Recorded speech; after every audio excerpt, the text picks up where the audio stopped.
Formidable, formidable. Le plat pays qui est le mien. Bonsoir à tous, bienvenue au Point Culture Bruxelles. Alors ce soir on a la chance d'accueillir Thierry Coljon, qui est bien connu des lecteurs du soir, puisqu'il écrit des chroniques, des articles, des critiques musicales dans le soir depuis 1981. Je pense que je ne dis pas de bêtises dans les dates. Il me reprendra de toute façon. Voilà. Donc aussi, Thierry s'est spécialisé dans les biographies de chanteurs célèbres, d'Adamo à Pierre Rapsat, en passant par Helmut Lotti, Stella, Morane et bien d'autres. Tu en parleras peut-être aussi. Il y a 2 ans sortait De Brel à Stromae. Donc c'est un livre qui raconte les chanteurs francophones de Belgique, dont on a le plus parlé depuis une 70aine d'années, plus ou moins. C'est plus ou moins, ça couvre plus ou moins cette période-là. Et c'est de ce livre qu'est tirée la conférence de ce soir. Mais avant de laisser la place à Thierry, je voudrais aussi vous parler de son premier roman.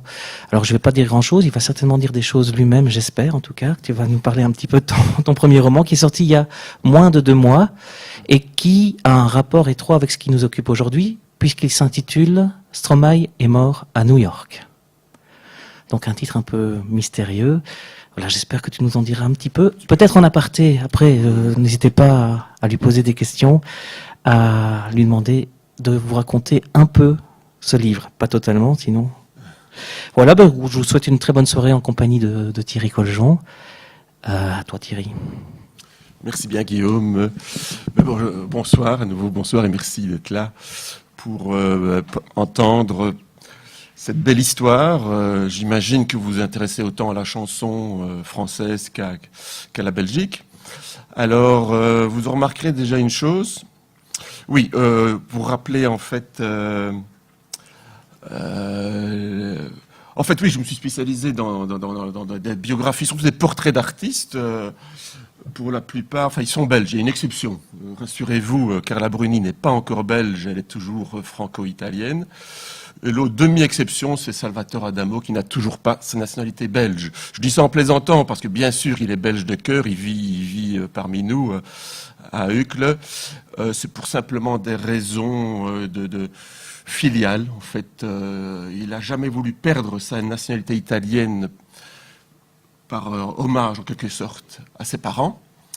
Parce qu'il fut tout un temps que quand vous demandiez la nationalité belge, vous perdiez l'italienne. Ce n'est plus le cas maintenant, les lois ont changé, il doit simplement faire des demandes et il m'a promis qu'il le ferait très bientôt.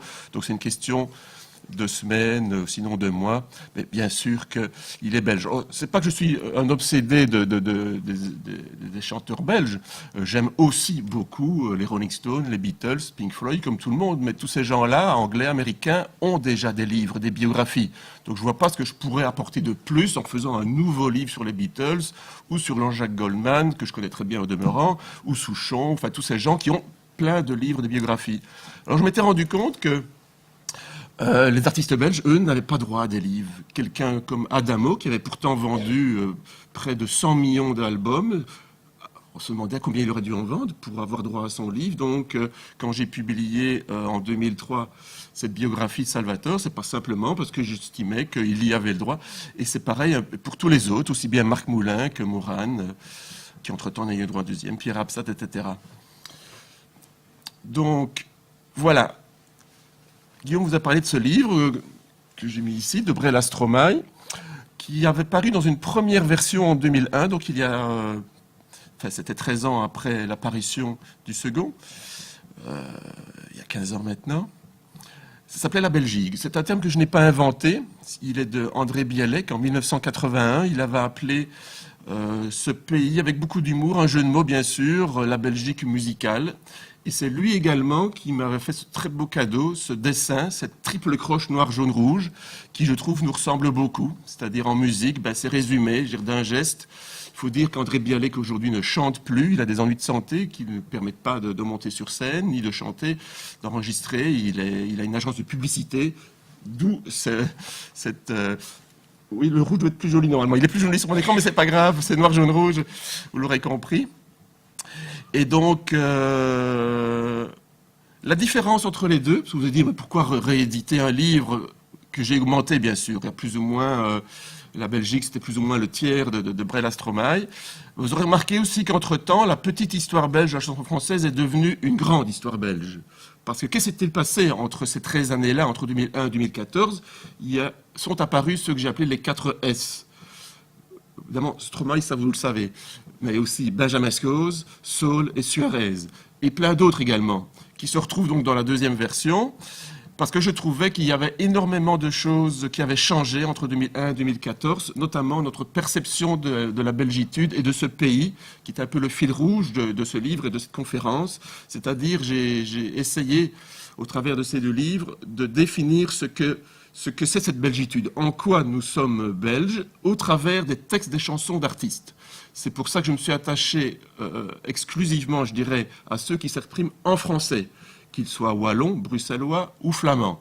Donc on va parler d'Arnaud, d'Axel Red, mais pas de ceux que j'aime énormément, qui s'appellent Ginzou, Gorzinawai, Charcot, qui ont énormément de talent, mais qui, dans leurs chansons, pour la plupart, s'expriment moins en tant que belges. Je veux dire, au contraire, ils cherchent à effacer toute trace de belgitude pour justement avoir du succès en France, en Hollande, en Allemagne. Ils chantent en anglais. Je ne dis pas que c'est fait pour ça, simplement parce qu'ils le ressentent tel quel, parce que c'est leur culture de chanter en anglais. Je n'ai absolument rien contre, mais ce n'est pas le sujet. Moi, j'ai dit, oui, mais tu devrais faire un deuxième tome, une Belgique, pour ceux qui chantent en anglais. Mais je ne suis pas sûr que j'aurais autant à dire d'un point de vue de texte, parce que la plupart chantent plutôt des sentiments amoureux, des sentiments d'abandon, des sentiments qui n'ont à ce moment-là rien à voir avec la Belgique. Il y en a très très peu qui mettent le mot Brussels ou le mot Liège ou le mot Bruges en anglais dans leur texte. Donc on va s'en tenir aujourd'hui à cela. Alors vous aurez remarqué qu'il y a un terme que j'utilise jamais qui s'appelle la chanson belge. Pour la simple raison, si je n'utilise pas, que j'ai utilisé... Il y a un petit jeu de mots, bien sûr, quand je dis histoire belge, ça nous rappelle cette époque de Coluche où les Français s'amusaient beaucoup avec des histoires belges. Je me souviens même de cette émission de Chavannes qui s'appelait Nos amis les Belges. On a tout de suite compris que c'était parodier l'émission Nos amis les bêtes. Vous imaginez qu'on était loin à l'époque. Aujourd'hui, ça a fort changé. Non seulement notre regard sur nous-mêmes a changé, mais surtout le regard des Français sur les Belges a changé. Surtout... pour le regard sur les artistes. Parce que là, maintenant, c'est plutôt l'inverse. Ils sont un peu ennuyés de voir qu'il y a autant d'artistes belges qui débarquent, et pas uniquement en chanson, je l'évoquerai un peu après, aussi bien le cinéma, l'humour, la haute couture, même le sport, où les Belges ont envahi la France. Donc, si je ne parle pas de chansons belges, c'est parce que j'ai pas réussi à la définir. Alors, je veux bien, si vous y arrivez, vous me le dites, hein, mais je veux bien vous définir, par exemple, la chanson québécoise. C'est une chanson à voix forte, illustrée notamment par Céline Dion, mais par beaucoup d'autres, Garou, d'autres qui ont des voix très fortes, des voix puissantes, et ça ressemble un peu, on aime bien au Québec ces voix puissantes. Je peux vous définir la chanson capverdienne en parlant de Morna, de Coladera. Je peux vous parler de chansons brésiliennes, de samba à la bossa nova, mais la chanson belge n'y arrive pas, parce qu'il n'y a pas un seul style. On va voir ensemble qu'il y a tellement d'énergumènes, j'appelle ça des énergumènes, des ovnis, des gens pleins de talent, pleins d'originalité, qui ont en fait peut-être en commun de grossir le trait. On va le voir ensemble.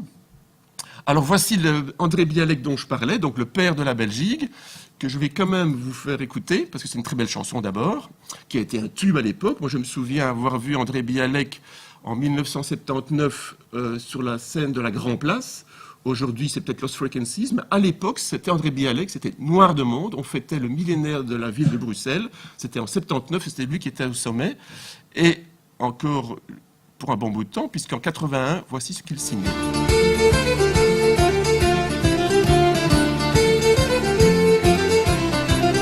À la Belgique, gigue que l'on pourrait danser si les vieilles digues dans les faisaient tomber. À la Belgique, gigue que l'on pourrait danser si les vieilles digues dans les faisaient tomber.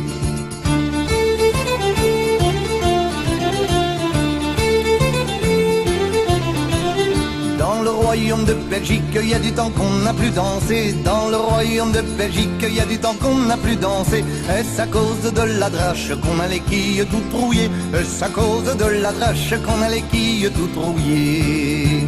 Mais la belle gigue, gigue, gigue que l'on pourrait danser si les vieilles digues, digues, digues dans les faisaient tomber. Ah, la belle gigue, gigue, gigue que l'on pourrait danser si les vieilles digues, digues, digues dans les faisaient tomber.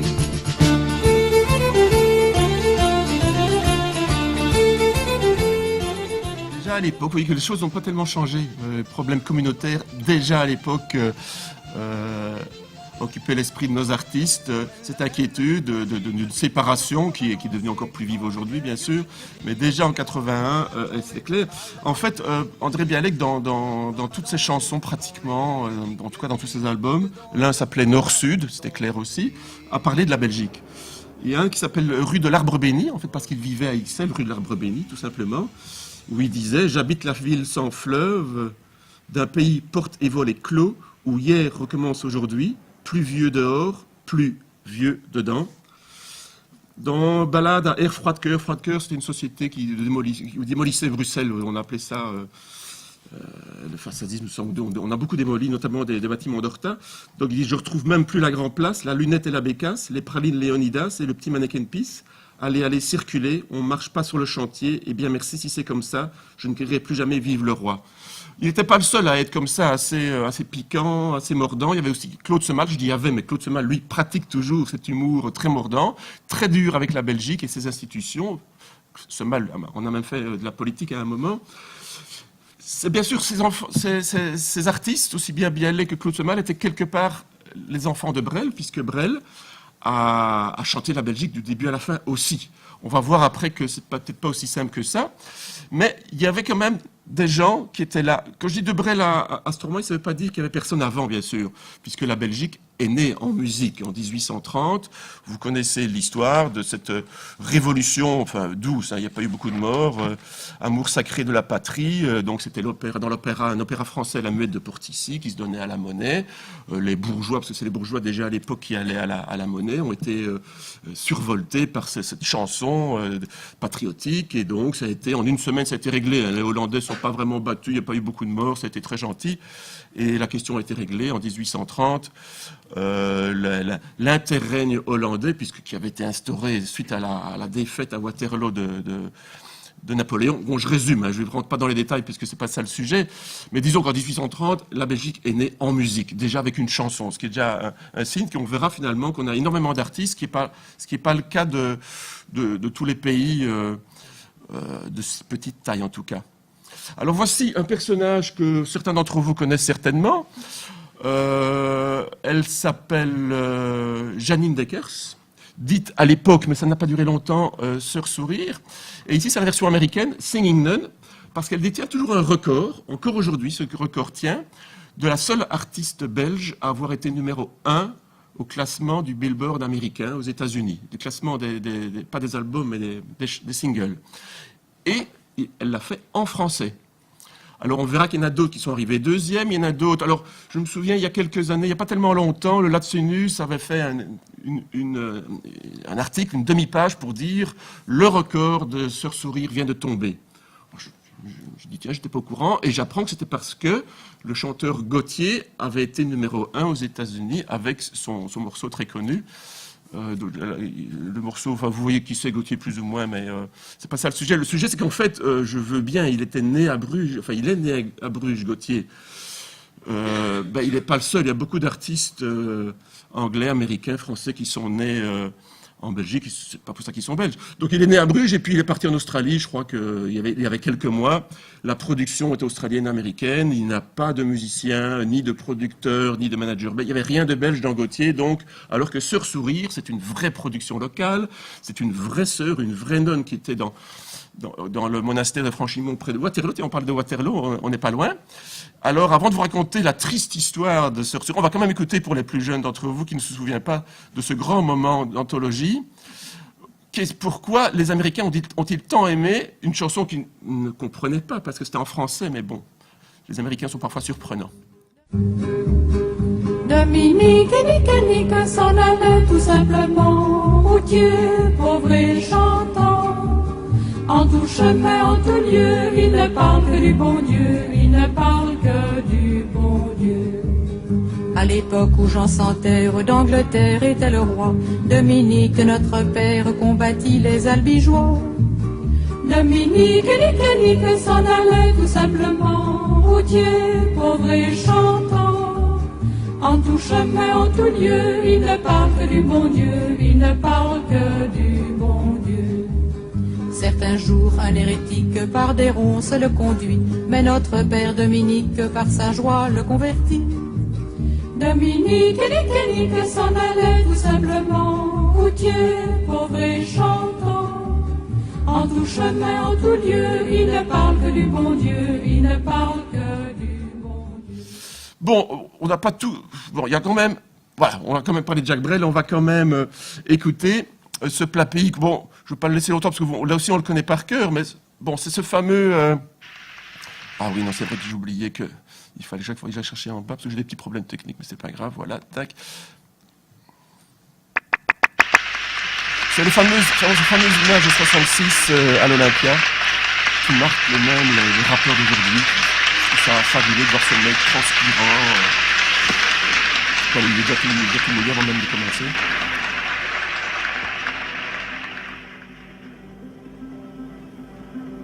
Avec la mer du Nord, et des vagues et des vagues de dunes, pour arrêter les vagues et de vagues rochers que les marées dépassent et qui ont à jamais le cœur à marée basse, avec infiniment de brumes à venir, avec le vent d'ouest, écoutez-le tenir, le plat pays qui est le mien. Voilà, je ne touche plus à rien. Et donc, le terme belgitude apparaît pour la première fois en 76. Et donc, quand, dans les années 2000, avec l'autorisation des ayants droit, dans un coffret récapitulatif, Universal publie des inédits, il y en a une qui s'appelle Mai 40, dans laquelle le mot belgitude apparaît. Alors, on se dit bien sûr que Brel l'a écrit, on pense qu'il l'a écrite vers 75-76, et il se trouvait dans les sessions de 77, donc du dernier album. Donc, mais je doute qu'il avait les nouvelles littéraires à sa disposition sur les îles Marquises. Il n'y a pas Internet à l'époque, donc on ne voit pas comment il aurait pu être informé. Donc, ça restera un mystère. Le mot belgitude, à mon avis, appartient aussi bien à Brel qu'à nos écrivains, comme Pierre Mertens, parce que, ben voilà, c'était pas trop difficile à trouver. Belgitude, c'est quoi finalement? Ben, c'est notre identité, c'est cette différence en tant que francophone, finalement. Québéquitude, ça n'existe pas encore, mais on pourrait peut-être l'inventer très bientôt. Alors, je parlais, quand je dis oui, vous le reconnaissez tout de suite, de Brel à Stromae. Bon, certains y ont vu une comparaison. C'est vrai qu'entre-temps, on a pu la faire, j'y reviendrai. C'est vrai que c'est quand même étonnant de voir ce chanteur Jacques Brel en 1966 à l'Olympia. Il n'a que 37 ans quand il dit il est à son sommet, il vend des disques, les salles sont pleines tous les soirs. Il dit j'arrête. Ça me fait penser à Stromae qui dit aujourd'hui j'ai plus envie de chanter. Ben voilà, c'est peut-être un des nombreux rapports, j'y reviendrai plus tard, les rapports entre eux. Ben oui, ils sont bruxellois tous les deux. Brel avait un papa flamand, Stromae c'est sa maman qui est flamande. Brel a toujours dit je suis bruxellois, je suis francophone, je suis flamand de culture francophone. Même s'il ne parlait pas parfaitement le néerlandais, il a quand même fait Marie que Plateland, il comprenait quand même le néerlandais. Mais avant Brel, il y en avait d'autres, bien sûr, mais notre mémoire souvent fait défaut. C'est pareil en France. Vous allez en France demander qui était là avant Charles Trenet, qui était là à la fin du 19e, début du 20e. Plus personne ne pourra le dire, à part, oui, il y a peut-être Jean Nohain, Mireille, encore, on ne se souvient pas. Ben avant Brel, c'est un peu pareil, on a un peu oublié, Simone Max peut-être, mais il y avait bien sûr notre Annie nationale, car Annie Cordy, avant Brel, dès les années 40, après la guerre, est allée s'installer à Paris, où elle vit toujours. Parce qu'elle était demandée, parce qu'elle faisait du music-hall à Bruxelles, et qu'en France, elle est quand même la capitale du music-hall, et donc elle a été appelée là-bas, elle s'y est installée, elle a épousé un Français, Et quand je lui ai demandé pour ce travail-ci, j'ai dit mais pourquoi dans aucune de vos chansons il y a la moindre allusion à la Belgique, alors que dans vos interviews vous aimez bien l'accent, je suis une Zineke, une Kikefritter, je suis une Bruxellaise, elle est toujours très fière et a raison, elle ne ment pas quand elle dit ça, mais ça n'est jamais paru dans ses chansons. C'était l'époque aussi. Puis elle m'a dit aussi, mais c'est parce que les gens qui écrivaient mes chansons, ils étaient français. Je vivais en France, mon entourage était français. J'ai même pas pensé à moi. J'aurais peut-être dû demander à Jacques de m'écrire une chanson, mais il les donnait pas. Je veux dire, Jacques Brel n'écrivait que pour lui. Et à l'époque, on se posait même pas la question. Pourquoi parler de la Belgique? D'abord, Jacques Brel le fait très bien. Pourquoi va-t-on le faire? D'autres artistes comme Paul Lucas, Jacques Hustin, Jean Vallée l'ont fait également parler de la Belgique. Mais peut-être de façon trop proche de Jacques Brel. Ils sont allés s'installer à Paris. Ils ont eu du succès dans des cabarets parisiens. Mais l'arbre a caché la forêt. L'ombre de Brel était beaucoup trop importante. Et ces artistes que je viens de citer n'ont jamais eu un succès comparable à celui de Jacques Brel, qui a écrasé tout le monde jusque dans les années 60. Bon, quand il a décidé d'arrêter, c'était pas pour ne rien faire. Comme Stromae aujourd'hui qui fait des clips ou des vêtements, mais Brel a fait une comédie musicale, L'Homme de la Mancha, il a fait des films en tant qu'acteur, en tant que réalisateur, il a fait du bateau, il a fait de l'avion, il a fini postier sur une île marquise avant de redevenir chanteur sur le tard. Malheureusement, la maladie en 78 a eu raison de lui. Mais avant lui, donc, faut pas oublier que ça a pris du temps. Hein. À l'époque, il fallait compter 10 ans pour avoir du succès. Donc, il est allé à Paris, lui, c'est en 53. Voilà. Annie Cordy, c'est en 47, lui, c'est en 53, mais il a fallu attendre 58, 59 pour que ça commence à marcher pour Brel. Annie Cordy pas. Annie Cordy était déjà connue à Bruxelles et ça a tout de suite marché. Bon, je vais vous montrer une chanson. Je dis pas qu'elle faisait que ça. Hein. Elle faisait d'autres choses aussi, mais je trouve que c'est très belge, cette chanson, parce que citez-moi une autre chanteuse qui s'amenait en TV avec une tasse de cacao sur la tête. Il y a des coquillages et des caïmans, et c'est bon, du soir au matin, dans tous les refrains, les grands bois, les grands dalles, les grands les grands chantent tous ce refrain, 3, 4, 5, chaud cacao, chaud chocolat, si tu veux donner noix de coco, moi je te donne mes ananas, chaud cacao. Même que Brel chantait Jackie ou il se moquait de lui-même, il n'hésitait pas. C'est peut-être le propre aussi des artistes belges, cette autodérision, on va dire, c'est-à-dire se moquer de soi-même, ça dérange pas. Je me souviens Jean-Luc Fonck, un jour il me raconte, c'était encore Stella, c'est à l'époque où il avait une distribution française soutenue par un label punk, Boucherie Productions, du gros François Lazarou. Et il me raconte un jour, il sort de scène, c'était du côté de Metz, et puis un gars vient le voir et lui dit, dites, vous faites ça depuis longtemps? Jean-Luc dit, oui, ça fait quand même, j'ai commencé très tôt, j'étais étudiant, là maintenant il va fêter ses 40 ans, puisqu'il a commencé en 75, Jean-Luc Fonck. Et il dit, oui, non, je m'amuse depuis longtemps avec ça. Il dit, mais vous avez eu un problème, vous êtes malheureux ou... Il dit, malheureux, pourquoi non? Il dit, mais pour pouvoir à ce point vous moquer de vous-même, vous devez avoir de graves problèmes, avoir une misère intellectuelle. Enfin, c'était un intellectuel français, hein. Et il dit, mais non, écoutez, je m'amuse, je veux dire, je crée du plaisir, ce que font tous nos humoristes, ce que font les humoristes en général, mais comme si un chanteur ne pouvait pas, alors c'est assez amusant, et je me souviens quand j'avais été voir Jean-Luc Fonck, il a fait une petite tournée américaine, il y a eu un très beau film d'ailleurs qui s'appelait Stella en Amérique, et c'était à Lafayette, donc en Louisiane, et devant un public américain donc, et je me disais, mais les Américains vont rien comprendre. Déjà que nous, il faut suivre les jeux de mots, parce que ça va très vite. Et heureusement qu'on le connaît certaines, et il faut quand même s'accrocher. Déjà, les Français ont du mal, mais je me dis, les Québécois, ça les amuse beaucoup. Mais à Lafayette, ils parlent, c'est fini le temps où on parlait français. Et je demande à quelqu'un dans le public, je me dis, vous comprenez? Parce que je voyais qu'il rigolait et tout. Il me dit, non, je comprends rien de ce qu'il raconte, mais il a l'air de tellement s'amuser, déguisé comme il est, ça a l'air très drôle, et puis les musiques sont très amusantes.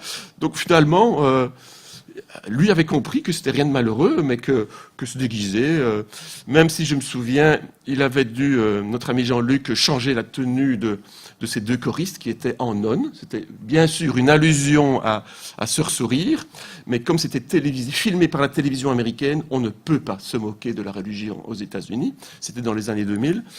Et donc, on lui avait dit, écoutez, gentiment, les nonnes, ça va peut-être pas le faire, là. Surtout qu'en plus, le backliner, lui, était déguisé en indien. Enfin, bon, Jean-Luc, il dit que je vais rendre un hommage à la culture américaine, mais c'est pas toujours facile à être perçu à sa juste valeur. Donc voilà, on a donc des personnages un peu étranges comme ça, qui se baladent avec des tasses de... Et puis, il y a un autre personnage, Salvatore Adamo. Alors, là, on est en 64. Alors, bon... Il avait déjà eu du succès dès 62 en Belgique. Sans toi mamie, en 63, le jour de ses 20 ans, le 1er novembre 1963, il est à l'ancienne Belgique pour la première fois. C'est rempli, c'est vraiment le succès, toute la presse est là, parce que ça faisait quand même déjà un an qu'on commençait à parler de lui, que les radios, tant wallonnes que flamandes, diffusaient, RTB, BRT, diffusaient quand même ses chansons. Donc en 62, c'est un tel succès, 63, pardon, c'est un tel succès que tout de suite, bien sûr, IEMA, il dit « Venez mon petit en France ». Et donc, à partir de 64, les tubes n'arrêtent pas. Alors j'ai retrouvé ce petit clip qui est amusant.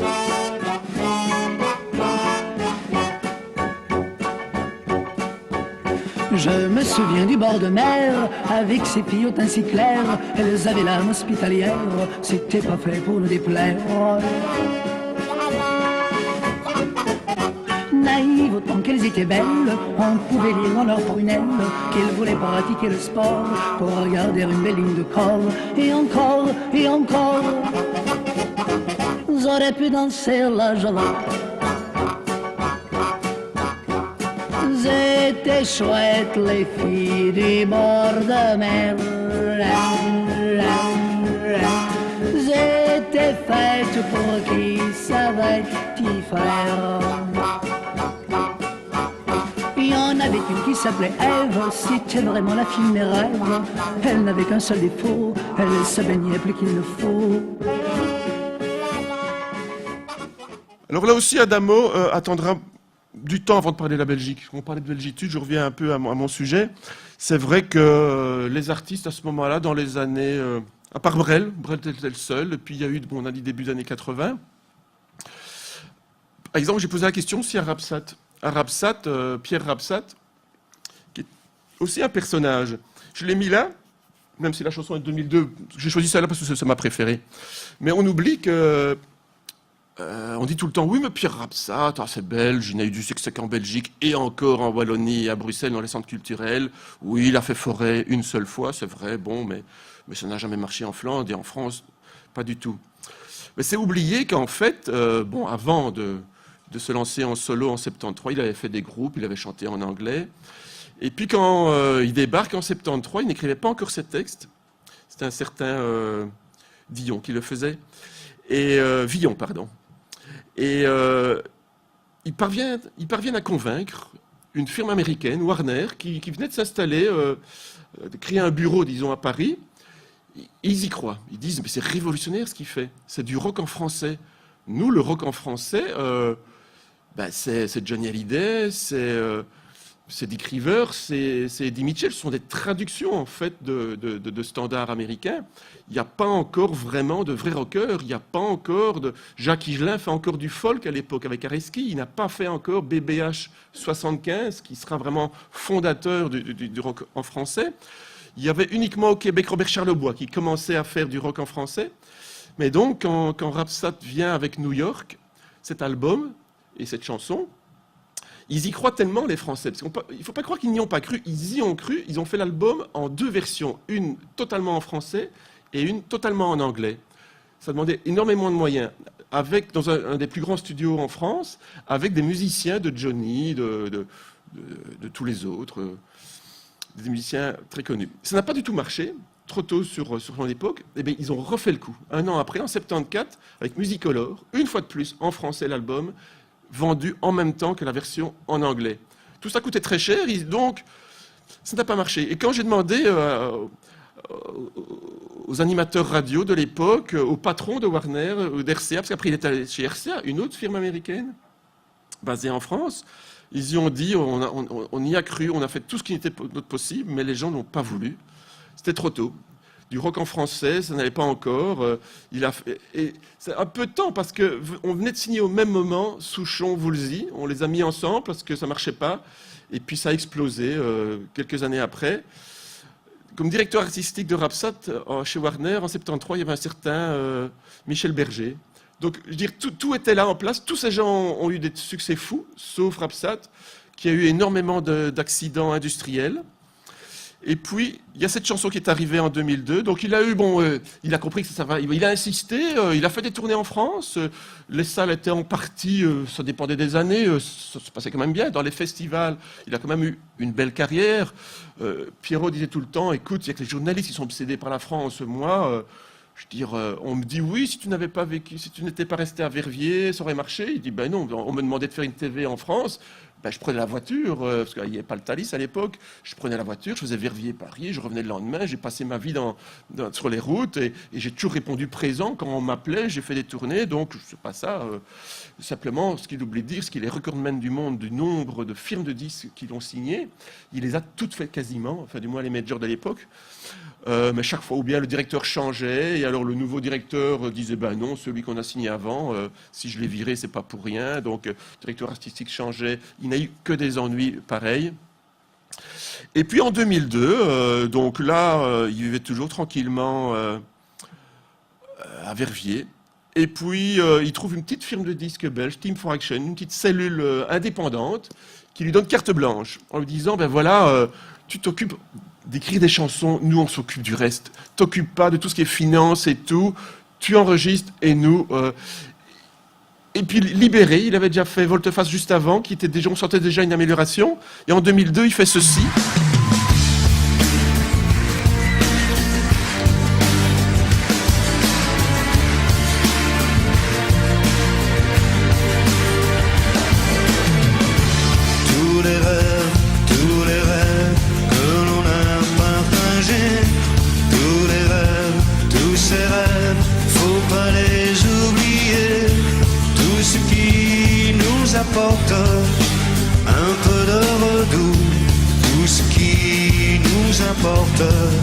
S'éloigne de nous, tous les rêves, tous ces rêves, tous ces baisers volés, tous ces rêves envolés qu'on a abandonnés et qui nous donnaient l'envie d'aller jusqu'au bout. À présent, nous supplie de rester debout. Mais les rêves, tous ces rêves que l'on ne faisait plus, mais les rêves, tous ces rêves que l'on croyait perdus, il suffit d'une étincelle pour que tout à coup ils reviennent de plus belle, au plus profond de nous. Aimons les étoiles. Et puis je reviens justement à la belgitude, parce que Pierre Rhapsody, au début, il ne chantait pas la Belgique, il chantait des chansons, oui, d'amour. New York, premier album New York, il n'avait jamais mis les pieds à New York. Ceci dit, Benjamin Biolay a bien chanté Los Angeles, il n'a jamais mis les pieds non plus à l'époque. Donc voilà, c'est pas gênant. On peut parler d'une ville, on peut parler d'un pays sans y être allé nécessairement. Et donc, dans les années 70, 80, il parlait rarement. Ou alors ce qu'il faisait, à Forêt d'ailleurs il l'a fait, il reprenait Brel sur scène pour montrer sa belgitude. Mais à l'époque, c'était pas, dans les années 90, c'était pas vraiment bien vu. On parlait surtout plutôt de Wallonie, on parlait plutôt d'autonomie, d'indépendance du côté flamand, etc. Et puis, en fait, on ne parle pas de la Belgique parce que la Belgique se portait bien ou pensait bien se porter. Et puis dans les années 90, il y a eu quand même une succession de drames qui ont fait que les artistes ont pris conscience de leur identité. Alors je peux les énumérer, vous vous en souviendrez, je regarde les dates parce que les dates, c'est pas mon truc. D'abord, il y a en 93 la mort du roi Baudouin, où là, il y a quand même eu une certaine secousse, disons, surtout du côté sud du pays. En 94-95, c'est les affaires Dassault, les affaires Augusta, où là aussi, on se dit, oh là là, qu'est-ce qui se passe chez nous, là ça dure pas, et ça dure, puisqu'en 96, ce sont les affaires Dutroux, de Rochette, pardon. Donc les années 90, je me souviens parce que je continuais à faire des reportages à l'étranger, souvent on me disait ça va? Je dis oui, ça va, parce que bon, oui, mais en Belgique là, parce que je pensais pas tout le temps à ça, là je viens de vous les énumérer, mais on n'avait pas tout le temps ça à l'esprit tout le temps. Mais quand j'allais à Montréal ou à Bourges ou quoi, souvent on me disait ça va, l'air de dire vous les Belges, vous en prenez plein la gueule les pauvres, là vraiment vous êtes au fond du trou. Et c'est peut-être que les artistes aussi se sont rendus compte qu'il y avait vraiment un problème, qu'il était peut-être temps de réagir. Il y a eu la marche blanche, le 20 octobre 1996, où il y a eu une réaction citoyenne à toutes ces horreurs sombres. Les gens se sont habillés de blanc, on portait un ballon blanc pour tous ces enfants, puisque bon, c'était pas uniquement les enfants kidnappés par Dutroux, il y en avait qu'un, je ne vais pas tout rappeler ici. Mais donc, Pierre Rapsat a eu ce moment, c'était pas sur un album, c'est sur un album live, donc c'était pas prévu, il n'était pas en train de travailler sur un album en 96, c'était un live, et il a rajouté cette chanson sur ce live.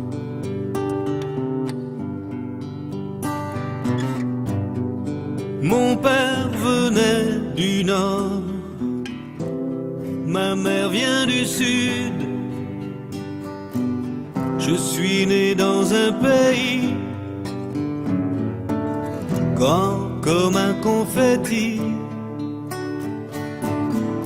Les dunes, un soleil rare, c'est marin qu'on nous sépare. On ne voulait pas que l'on sème le chagrin d'un Belge. De la Venise du Nord au coron du Sud, j'aimais bien des gens.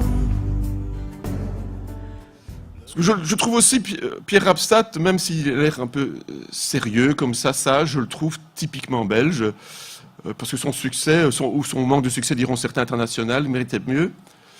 Il y en a un, justement, que j'ai pas cité, ça plane pour moi.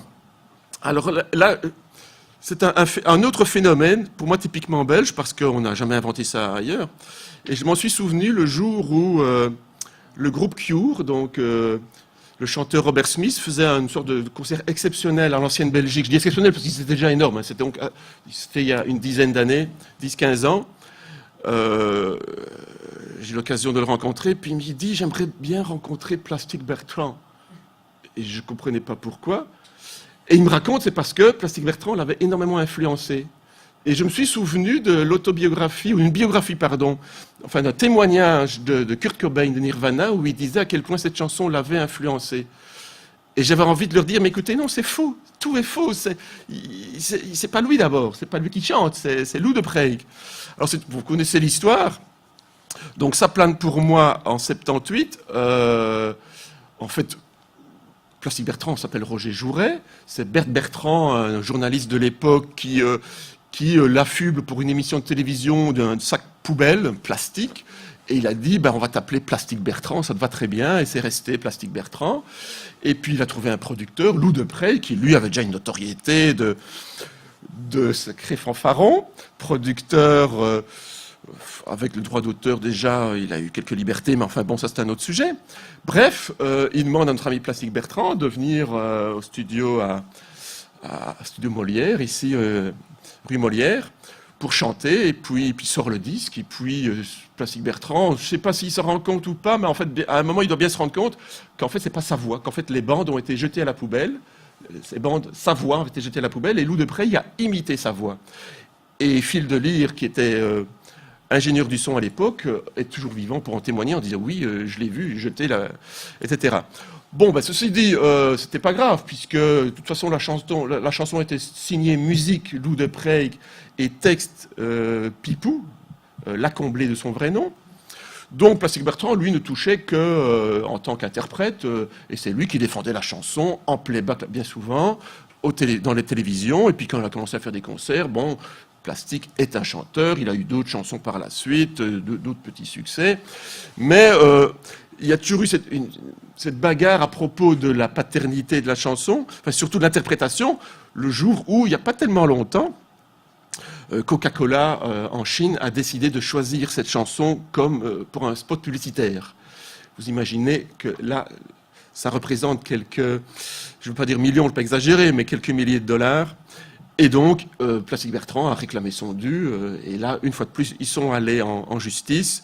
Et le juge a donné raison à tous les deux. D'une part, à Lou Deprey en disant « Oui, c'est bien, la voix que j'entends, c'est d'après les experts, c'est bien celle de Lou Deprey, parce qu'il avait un accent picard que n'a pas Plastic, qui lui est bruxellois. » Mais Plastic, lui, au procès, avait la preuve comme quoi il était bien dans les studios Molière à tel jour pour enregistrer l'album. Et donc, ça faisait foi, il était bien présent, il a bien chanté dans le micro, même si ce n'est pas la bande qui était gardée. Mais tout ça, c'était assez amusant.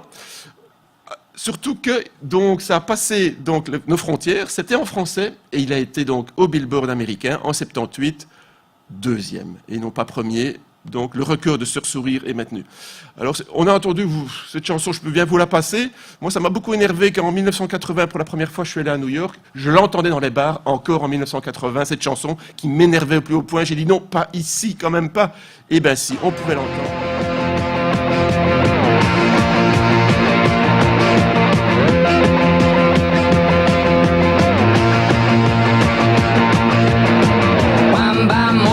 J'ai sur mon lit à bouffer sa langue en buvant dans mon whisky. Quant à moi, peu dormi, vie débris, mais j'ai dû dormir dans la gouttière où j'ai eu un flash. En 4 couleurs. Allez hop, un matin, une louloute est venue chez moi, poupée de cellophane, cheveux chinois, asparadrap, une gueule de bois, a bu ma bière dans un grand verre en caoutchouc. Comme un indien dans son igloo. Ça plane pour moi. Ça plane pour moi. Ça plane pour moi. Moi. Ça plane pour moi.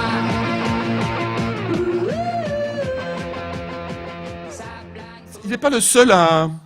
Quand je dis... C'est typiquement belge aussi, je trouve. On a un succès énorme. Et puis après, on se dit, ah, je vais faire autre chose. On a vu Brel, là, il se dit, ah, moi, j'ai plus envie, j'ai envie de faire autre chose, j'arrête. Stromae, il a fait... Il y en a d'autres qui l'ont fait. Plastic Bertrand a fait d'autres choses, de la variété, avec un petit succès, mais ça n'avait rien de punk. Il y a un autre phénomène, Philippe Lafontaine, Cœur de loup.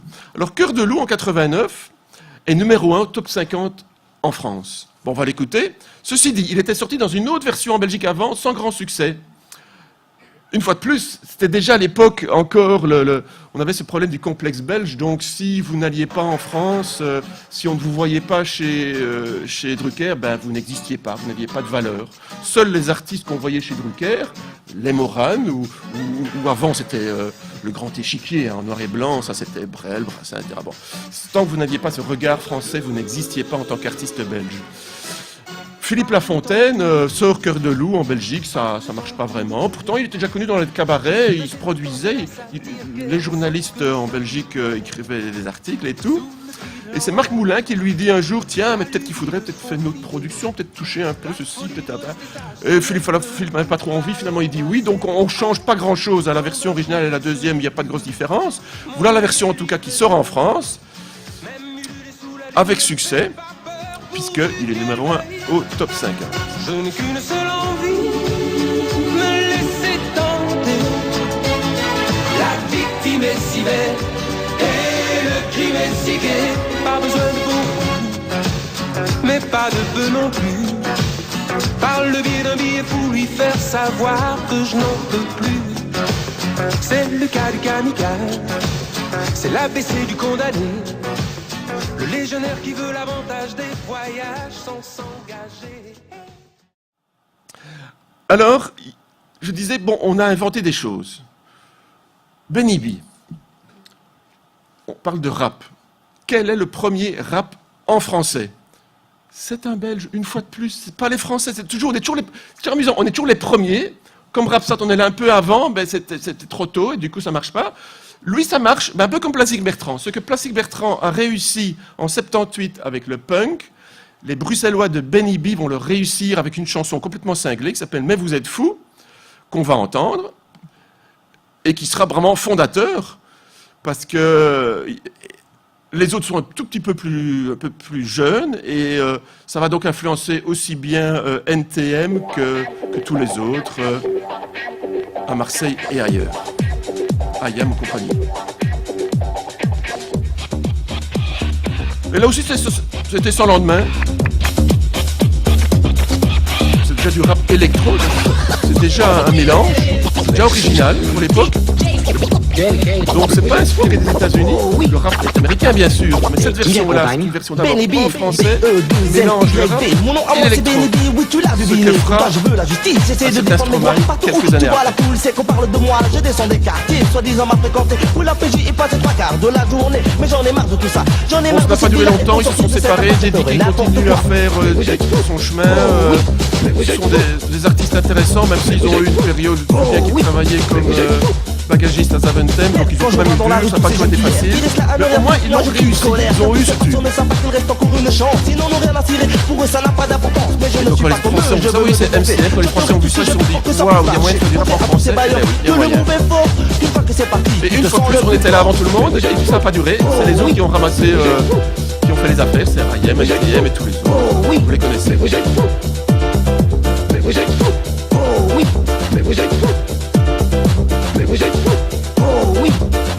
Donc c'est un mélange d'électro. Ici un petit aparté pour dire à quel point l'électro est très important. Il y a une histoire de l'électro en Belgique qui se termine à la limite où en ce moment Stromae c'est de l'électro en chanson. Mais l'électro a commencé bien avant.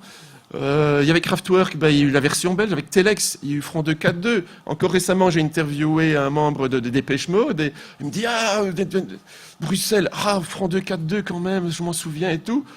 Ben oui, Anton Corbijn, s'ils ont choisi Anton Corbijn, qui est un photographe hollandais, c'est parce qu'ils avaient vu le clip de Front 242, qui avait été un des tout premiers clips réalisés par Anton Corbijn, qui ensuite a fait Dépêche Mode, a fait U2, il les a tous fait, maintenant il est réalisateur de cinéma. Donc, on est toujours là un peu avant. Donc l'électro a toujours fait partie de notre ADN. Ah non, ça je ne dois pas faire, ça. Surtout pas faire ça. Voilà. Et donc en 1990, il y a Technotronic qui débarque avec ça, et donc va arriver ce mouvement qu'on va appeler le New Beat. Et encore aujourd'hui, Stromae sur scène, quand il joue Alors on danse, à un moment il y a un insert, il dit « Vous vous souvenez du New Beat ?» Il dit ça aussi bien aux États-Unis qu'à Paris, qu'à n'importe où. Les gens ne savent pas ce que c'est, mais c'est parce que c'était typiquement belge, le New Beat. Et Technotronic, voilà à quoi que ça ressemblait, ça a été aux États-Unis un gros succès, numéro 2. Sœur Sourire, tiens bon.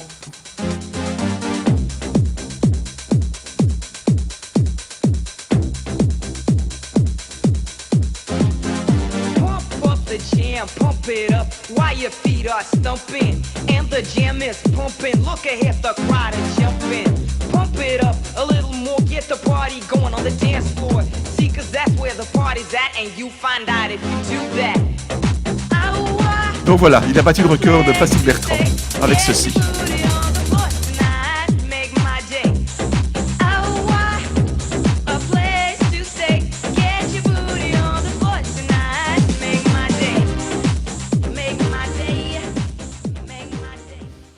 Quand notre ami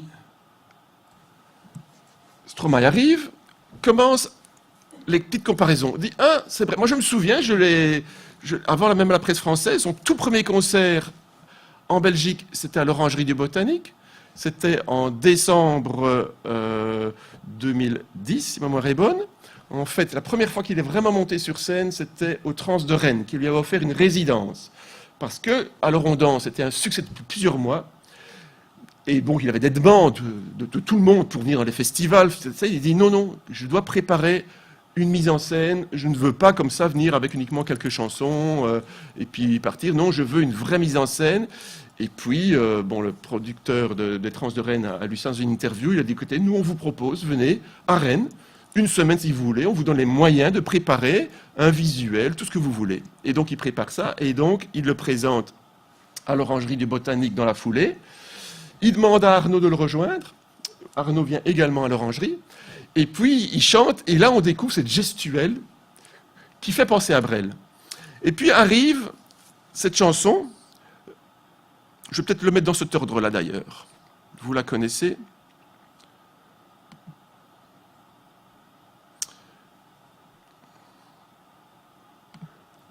la limite, j'ai même pas besoin de la mettre parce que vous la connaissez.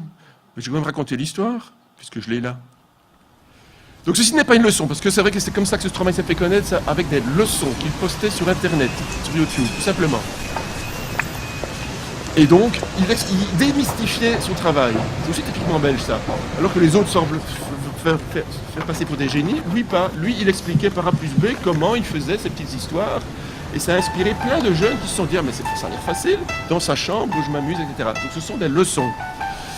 Ici, c'est la version clip, donc c'est la version qui n'est pas la toute première version qu'on a vue sur Internet. La toute première version, c'est une version filmée par un GSM.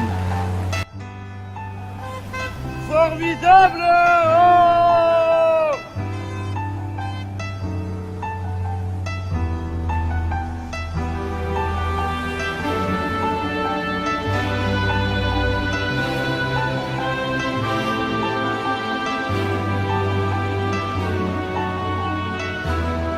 Formidable!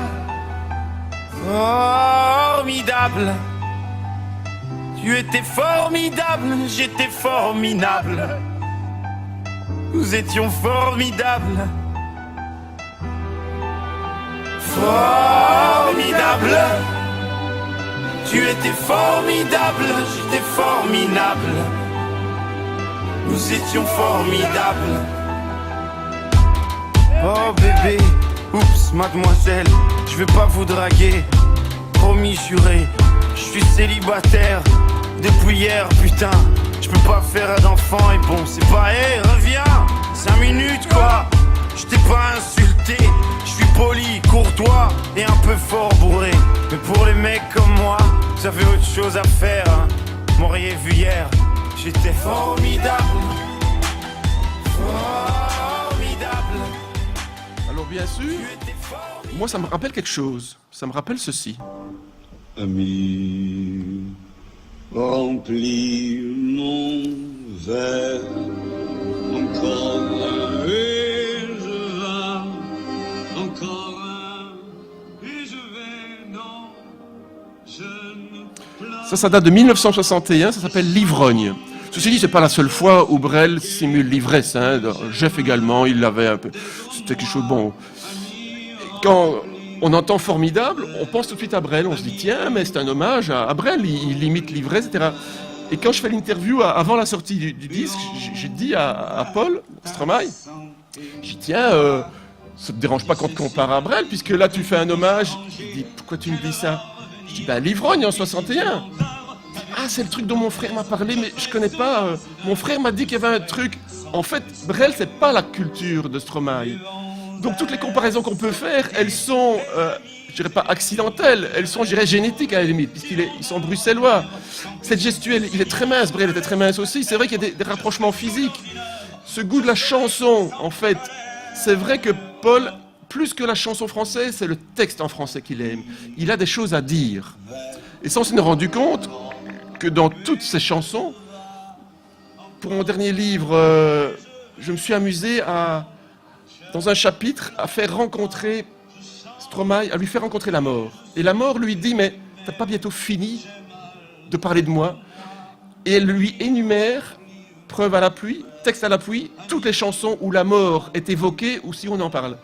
9 chansons sur 10 de Stromae parlent de la mort, où il y a le mot mort, ou le mot décès, ou le mot suicide, ou le mot... C'est sidérant. Il a été traumatisé. Certains vont dire, oui, bien sûr, par la mort de son père, qu'on lui a caché en 94 quand son père rwandais est mort dans le génocide rwandais.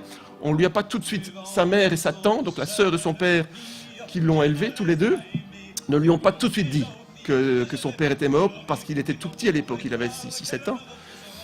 Et donc, le fait de lui avoir caché ça, il l'a appris c'est par après qu'il a compris qu'en fait, il ne reverrait plus jamais son père qu'il a très peu connu.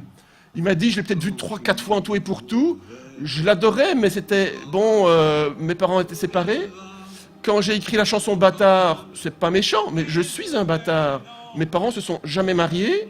Lui, bon, il a fait ses études d'architecture. Il a voulu aller au Rwanda pour aider au développement du pays. Il est rentré peu de temps avant le génocide. Il s'y attendait pas, bien sûr, personne ne s'y attendait. Est arrivé le drame qui a bien sûr marqué Stromae. Et dans la chanson Papa Outé, bien sûr, quand je lui en ai parlé, il me dit, mais tout, attends, ça l'ennuyait presque. Chaque fois, je ramenais tout à son père. Il dit, mais c'est pas que ça. Formidable, ça parle d'une séparation. C'est vrai qu'il venait de se séparer de sa compagne de l'époque. Puis il dit, oui, tu sais pas avoir d'enfant. Bon, ça, c'est la fiction, bien sûr. Papa Outé, il dit, mais ça ne parle pas que de mon père, ça parle en partie, mais ça peut être aussi l'absence du père. Le père qui vit à la maison, mais qu'on ne voit jamais parce que le gamin, il attend. Le matin, le père part très tôt, il rentre très tard le soir, il ne se voit. Il dit, c'est l'absence du père, ou parfois une présence gênante du père. Parce que le père, il est à la maison, mais il est un peu chiant. Papa Outé, c'est ça aussi. Parce que, allez, une chanson sur le premier album, j'en reviens à Cheese. L'album, je ne sais pas si vous connaissez la chanson Dodo, que pratiquement aucune radio n'oserait diffuser tellement elle est abominable, cette chanson. C'est quoi de quoi Dodo? Sur scène, on comprend mieux parce que ça a des ombres chinoises, ça a glacé le dos. Enfin, il ne le fait plus. Sur la tournée Racine Carré, il ne l'a plus faite. Il l'a fait sur cette première tournée dont je vous parlais à l'Orangerie. En fait, c'est l'histoire d'un père qui bat sa femme et qui viole son gamin. Et qu'il dit, do, ça va jusqu'à la mort. Enfin, et quand je lui disais, mais écoute, parce qu'au début, on ne se connaissait pas beaucoup, Paul, je lui disais, mais est-ce qu'il y a un drame de ton enfance? Il dit, mais non, je te rassure tout de suite. Il me dit, j'ai très peu connu mon père. À la maison, j'étais ma mère, mon frère et sœur, tout s'est très bien passé. Mais quand tu lis les journaux, l'affaire du trou, tout ça, ça t'a pas touché? Je dis, si, bien sûr. Mais c'est horrible. Il disait, tous les jours, tu ouvres le journal, tous les jours. En fait, c'est une vraie éponge, Stromae. Toute la noirceur du monde, il ne peut pas s'empêcher d'en parler, de l'écrire dans ses chansons. Et il dit, mais en fait, Racine Carré, c'est clair, racines, ce sont mes racines. Carré, c'est-à-dire, je suis à la fois belge, je suis à la fois francophone, bruxellois, flamand par ma mère, même si elle ne m'a pas appris le néerlandais, je lui reproche suffisamment d'ailleurs, rwandais par mon père. C'est ça la Racine Carré, ce sont mes racines. Et tout l'album, vous vous rendez compte qu'il parle de racines. Moule frites, bien sûr, c'est typiquement belge. Mais non, Moule frites, c'est pas une chanson sur les frites ni sur les moules, c'est une chanson sur le sida. Une fois que vous le savez, vous relisez la chanson, vous l'écoutez, vous dites, ah mais oui, c'est clair, comment ça se fait que je ne me suis pas rendu compte? Le maillot, c'est pas la mayonnaise, c'est le maillot. Enfin bon, je vais pas vous dire dans le détail. Bref, Stromae, c'est quelqu'un qui, chaque fois, va chercher derrière. C'est quelqu'un qui est passionnant, alors aussi un peu provocateur. Avant même de se retrouver en France aux Victoires de la musique. Je vais quand même vous faire écouter d'abord ça, parce que c'est quand même un... Donc voilà, Racine Carré est le succès historique. Quand on dit historique, c'est pas un mot galvaudé. Donc il a vendu de Racine Carré 3 millions d'exemplaires dans le monde, mais 2 millions en France, plus ou moins, et 1 million ailleurs. Alors qu'il y a eu la crise du disque de 2000. Et bon, les chiffres, on les connaît. Donc aujourd'hui, on vend plus ou moins entre 35 et 40% de ce qui se vendait avant 2000. Donc, quand Yannick Noah, Jean-Jacques Goldman, Renaud, Souchon vendaient plus ou moins, les maximums, c'était autour de 2 millions d'albums, c'est comme si aujourd'hui, ces mêmes personnes en vendaient 600 000. Donc 3 millions, vous faites fois. C'est comme si, à l'époque, Goldman en avait vendu 8 millions, 7 millions. Donc c'est exceptionnel. Aucun artiste belge, francophone, n'a jamais vendu autant d'un seul album.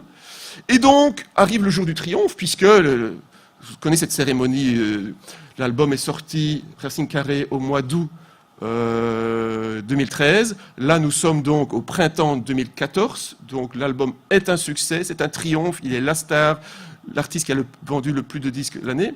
Et donc, il accepte de venir. Aujourd'hui, il ne fait plus ça. Mais à l'époque, il accepte, mais à ses conditions.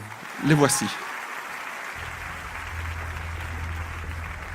Donc, il exige de ne pas chanter le tube pour lequel il est là. Il ne veut pas chanter ni Formidable, ni Papa Outé, alors que c'est ça qu'on attendait de lui. Il choisit Putain. Van Arnaud.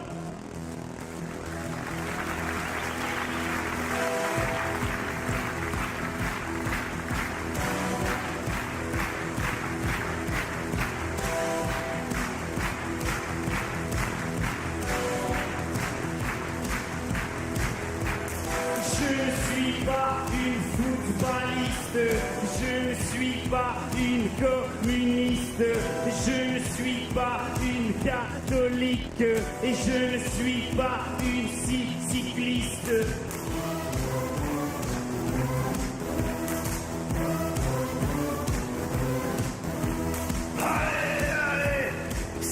Arnaud est le seul artiste avec lequel il n'a jamais accepté de faire un duo, enregistrer un duo.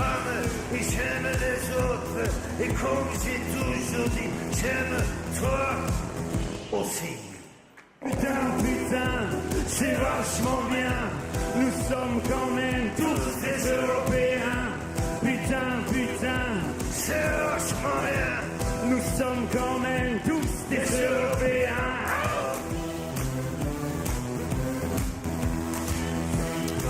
Il a fait un trio sur Racine Carré, qu'il n'a jamais chanté sur scène, parce qu'il faut être 3. Et puis c'est pas une très bonne chanson, hein. Allez vous faire foutre, AVF. Bon voilà, c'est peut-être la seule fois où un peu faible. Donc déjà en 2010, il demande à Arnaud de le rejoindre à Rennes pour sa résidence en disant « Dis, j'aimerais chanter une seule reprise ». Cette chanson qu'Arnaud a chantée en 1981, on revient au début, l'année de la Belgique, André Bialek. À l'époque, ça s'appelait Tissimatic, dont il était le chanteur et unique auteur-compositeur quasiment.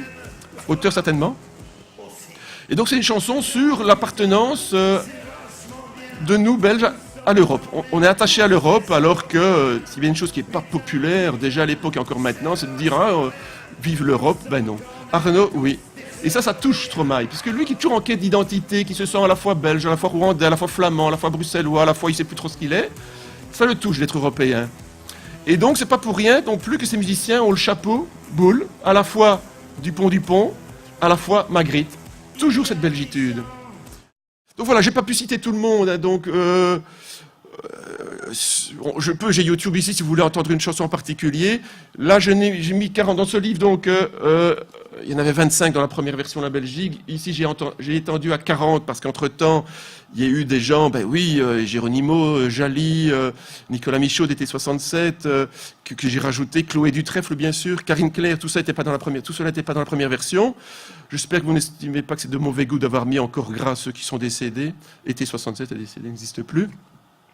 Donc voilà, c'est quand même étonnant qu'un si petit pays ait donné, en un demi-siècle, autant d'artistes. Je veux dire, on peut comparer avec la Suisse, par exemple. Et encore, Stéphane Escher, il est alémanique, donc ça compte pas, il chante en anglais. Prenez les francophones suisses, oui, vous allez me dire Henri Dess et plus quelques-uns, mais aucun qui ait autant de succès. Alors aujourd'hui encore, nos artistes s'exportent aussi bien un peu partout en Europe ou au Québec, et la relève est assurée. Pas toujours en français, c'est vrai que pour le moment, on s'en est rendu compte encore l'an dernier, non cette année-ci, c'était en janvier, lors de la remise des Decibel Music Awards, que tous les vainqueurs, tous ceux qui ont été décorés, entre guillemets, par la RTBF, à l'exception de Stromae, tous chantaient en anglais. C'est peut-être un peu dommage, parce que c'est quand même intéressant de parler de soi-même, les textes sont quand même plus intéressants. Et Marca... pour ce travail, à l'époque, je lui avais posé la question, parce que lui avait commencé à chanter en anglais, et il m'a dit, écoute, quand on est gamin, commencer à se déshabiller en chantant en français, écrire en français, c'est quand même se mettre à nu devant les gens. D'abord, ça demande quand même une plume, ou bien tu connais quelqu'un qui sait le faire, et donc... moi, j'ai mis du temps avant d'oser écrire mes propres textes. Et c'est vrai qu'écrire en anglais, c'est plus facile, parce que même si de plus en plus maintenant les jeunes comprennent l'anglais, il fut un temps quand même encore beaucoup de gens ne le comprennent pas vraiment. Ceci dit, les Beatles, quand on écoute les textes, souvent, surtout au début, c'était quand même pas génial, donc pourquoi pas. Pour en venir à mon dernier livre, qui est un roman, l'histoire, c'est vrai que ça fait depuis 2010, c'est en fait la première fois que Stromae est apparu en tant que tel, c'est sur la chaîne Énergie Belgique, radio, où il faisait un stage, et où il avait dit, tiens, vous savez, moi je fais des petites leçons vidéo, je m'amuse, et là, ils lui ont dit, mais fais-nous écouter, oui, on va le diffuser. Donc le disque n'existait pas physiquement, ils l'ont diffusé sur Énergie, ça il faut reconnaître, c'est à eux que ça appartient, à la paternité du début du succès de Stromae. Et donc c'est ma fille qui écoutait, moi j'écoute pas Énergie, je dois l'avouer, c'est ma fille qui écoutait Énergie, qui me dit, tiens, t'as vu, il y a ça, puis j'écoute, je dis, c'est bien foutu, il est belge, je dis, mais non, c'est pas belge, c'est pas possible, vous voyez comment on est, hein, okay. Non, c'est pas possible, et puis si, je crois même qu'il est de Bruxelles, puis j'écoute, puis je trouve ça intéressant, et donc je me renseigne et tout, et vers le mois de juin, avant la sortie de Cheese, je demande à le rencontrer, et tout de suite, je sais pas, je me suis rendu compte qu'au-delà du morceau Alors on danse, pour lequel on le connaissait que pour ça, à ce moment-là, Je me suis rendu compte qu'au début, je trouvais qu'avec l'école Rondance, le succès de Rondance, je disais, ben, ça plane pour moi. Un one-hit man, un mec qui fait un tube énorme et puis qui va disparaître. Et c'est quand j'ai entendu les autres chansons de Cheese, avant leur sortie, c'était sur papier, et je voyais le texte, je dis, waouh, mais qui écrit ces textes? Puis je me rends compte que c'est tout lui. Je pensais que c'était des gens, enfin des auteurs, des paroliers, parce qu'en France, il y en a tant qu'on veut. Non, c'était lui. Alors du coup, et depuis lors, je m'intéresse à lui, amicalement. Maintenant, je le vois moins, bien sûr, c'est un peu difficile. Et donc, j'allais le voir souvent en concert. Et puis, mes éditeurs, Luc Pire, Laurent Sozio maintenant, et Renaissance du Livre, m'ont tout de suite demandé en disant, tiens, est-ce que tu as un truc? J'écoute, j'ai une idée, mais c'est peut-être un peu tôt. Il y a un gars qui m'intéresse, là, il a un succès en ce moment, c'est Stromae. C'est peut-être un peu trop tôt. Ah non, c'est vrai que... Eux, commerçants, tout de suite, ah mais non, il y a du succès, donc ça va marcher, donc oui, si, fait une biographie. Ce qui m'intéressait, bon, c'est pas raconter le côté chanteur, parce que là, il avait fait qu'un album, donc c'était peut-être un peu tôt, mais ça m'intéressait de voir son enfance, de parler avec sa maman, parler avec ses frères et sœurs, ses amis, voir en fait qui était derrière Stromae, qui était Paul Van Haver, en fait. J'estimais qu'il y avait moyen de faire quelque chose de sérieux, et j'en ai parlé donc en 2011, c'était après la foire du livre, début 2011, et il me dit, ah oui, écoute, j'ai réfléchi, parce qu'entre-temps, la firme de disques l'avait prévenu, tu vas le faire dans 15 ans, parce que je suis trop jeune, j'ai 25 ans, tu le feras dans 15 ans. Et je lui dis, c'est la meilleure réponse à donner, je comprends, c'est vrai que tu es un peu jeune, j'expliquerai aux éditeurs, et donc voilà. Et donc 2 ans après, en 2013, sort l'album Racine Carrée, et là, le succès est tellement exceptionnel que j'ai même 2 éditeurs français, et non des moindres, avec une belle avance, qui me proposent, ils me disent, on nous dit chez Universal que c'est vous qui le connaissez le mieux, ce qui est faux, je ne suis pas proche, je ne suis pas son ami, je ne le fréquente pas autrement que professionnellement. Et donc, je vais le voir, c'était au début de la tournée Racine Carrée, c'était en novembre 2013 à Reims. Là aussi, déjà, il avait décidé de ne plus donner une interview à la presse belge, mais je dis, bon, ok, mais puisque je suis là, quand même lui dire bonjour. Et puis le manager avait dit, non, ne t'attends à rien. Je dis, non, ok, mais je vais voir le concert avec un photographe, faire les critiques du concert, et si on arrive un peu plus tôt, j'irai... Et puis je vais derrière, et là je le vois avant, il me dit ah oui, tiens, viens, etc. Et finalement on a papoté durant 1 heure, et j'ai dit, écoute, ça te dérange pas si ça te fait une interview? Ah mais si, sur ton appareil, pas de problème. Donc il est toujours très généreux. Et là je lui ai ressorti, donc après avoir fait l'interview pour le journal, je lui ai dit, tiens, tu sais ce que tu m'avais dit pour la bio là? Il dit, oui. T'as oublié ce que je t'ai dit? Je dis oui, tu m'as dit dans 15 ans. On n'y est pas encore, mais bon, là maintenant les conditions ont changé, puisque là avec le succès, là il y a moyen de faire quelque chose quand même, il y a moyen de raconter 2 albums, toute ta tournée, la première tournée, Arnaud et tout. Là il y a moyen de faire vraiment quelque chose de costaud. Il dit oui, t'as raison, j'ai changé d'avis. Je dis ah, ouf, chouette. Il dit oui, tu le feras. Je dis ah, merci, mais à titre posthume. Et il le dit sans rire. Quand je parlais de la mort tout à l'heure, c'est vraiment une obsession. Je dis écoute Paul, j'ai le double de ton âge. Je dis non. Je suis convaincu que tu feras ça très bien, mais je ne veux pas que ça paraisse de mon vivant. Tu publieras ça quand je serai mort. Et c'est comme ça que m'est venue l'idée de ce roman, Stromae est mort à New York, parce que je lui dis, ah tiens, parce que je sais qu'il a de l'humour, et que bon, c'est entre nous comme ça, j'ai dit, ah ben tiens, tu veux m'avoir, mais je t'aurai. Et donc, je l'ai prévenu, bien sûr, puisque c'est lui qui m'a donné involontairement l'idée. J'avais envoyé le synopsis à ses managers. J'avais même proposé, quand j'avais été à New York, de lui donner la première version. Mais à l'époque, déjà, il ne communiquait plus moyen d'avoir des réponses. Donc, je ne sais toujours pas ce qu'il en pense. Je l'ai envoyé, mais je ne suis pas le genre à harceler. Je sais dans quel restaurant il va, je sais ce qu'il fait, mais j'estime que je respecte ce désir de discrétion. Il a dit qu'il voulait disparaître.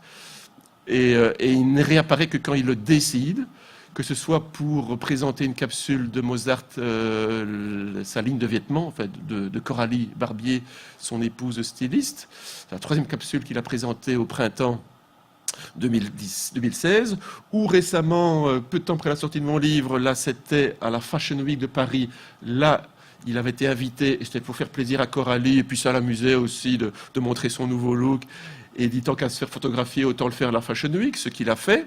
Sinon, pour le reste, il refuse et tout est à titre privé, sauf il a accepté de réaliser le clip de Yael Naïm, car pour le moment, il a envie de faire autre chose. Donc là, sur le tournage du clip, un journaliste des Inrecuptibles l'a interviewé ainsi qu'Yael Naïm pour savoir pourquoi elle avait décidé de lui demander à lui de réaliser ce clip du morceau Coward, Lâche, qui se trouvait sur l'album, le dernier album de Yael Naïm, Older, qui est un plus vieux. C'est de nouveau une obsession, Stromae, à mon avis.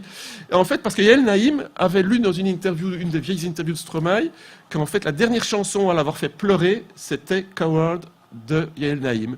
Et elle, quand elle a lu ça, ça lui fait très plaisir, et elle s'est dit, waouh, là, j'ai un fan que j'ignorais, qui a aimé ma chanson. Et puis quand il fallut 6 mois après sortir un single, elle s'est dit, mais et si je lui demandais? Donc elle lui a demandé, et il a dit oui. Et c'est un clip qui lui ressemble beaucoup, car en fait c'est l'histoire, qui n'est pas l'histoire de la chanson, mais l'histoire du clip. Un scénario, c'est en fait une super-héroïne, qui a été super-héroïne, mais qui maintenant a l'âge d'être dans un home, et qui est très vieille. Et donc il y a des close-up de ce visage très ridé, et c'est une femme face à la mort. Une fois de plus, je comprends que c'est inspiré Stromae, puisque la mort l'obsède. Et donc il se dit, je dois me battre contre les affres du temps. Chez elle, dans sa chambre, il y a son costume de super-héroïne, superwoman dans le cadre. Donc voilà, bon, il y a eu des critiques comme toujours, certains ont dit, mais c'est n'importe quoi. Vous avez jamais vu un home aussi beau, alors que c'est vrai que c'était un home. On a l'impression que c'était designé par Calatrava ou Porte-en-Pack. C'était blanc, c'était high-tech. Évidemment, les homes ne sont pas comme ça, enfin, à moins qu'à Monaco ou dans certains. Mais bon, ici, c'était un côté, il a fait quelque chose de très léché. Et donc, Stromae a envie maintenant davantage de faire soit des vêtements, soit des films. On va aller discuter entre nous là. Oh, j'ai encore un micro là, vous savez. Mais je ne m'en vais pas, je reste. Je suis parmi vous, donc je peux toujours répondre aux questions.